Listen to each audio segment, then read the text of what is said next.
আসসালামু আলাইকুম। আমি কিশোরগঞ্জ সোনালী মিশনারি একরামপুর। এই যে আমি হাজির হয়েছি নতুন আরেকটি ভিডিও নিয়ে। আমরা আমরা এই যে ধান মারাই কল মোটা শীত, এই যে থালগুলো হচ্ছে মোটা এবং এনে কোনো টানা টানা নেই, অনেক মোটা তাল এবং শীতগুলো অনেক মোটা হেভি দেওয়া হয়েছে। এটা এই যে হেভি, আর বেয়ারিংগুলো হয়েছে 6, আর পাখা ইউজ করা হয়েছে আপনার 4টা, যেন বাতাস বেশি হয়। অন্যগুলাতে 3টা করে ইউজ করা হয়, আমরা ব্যবহার করছি 4টা করে।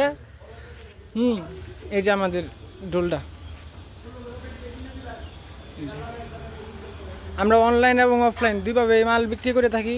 অনলাইন নিতে চাইলে 2000 টাকা অ্যাডভান্স করে বাকি টাকা কন্ডিশনের মাধ্যমে দিতে পারবেন। এই যে আমাদের ডোলগুলা। অন্যরা এই শীটগুলো পাতলা ইউজ করা হয়, আমাদের এটা অনেক মোটা শীট ইউজ করা হয়েছে এখানে। এই যে আমাদের ডোলগুলো। আজকে এই পর্যন্তই, পরবর্তী ভিডিওতে দেখা হবে ইনশাআল্লাহ। আসসালামু আলাইকুম।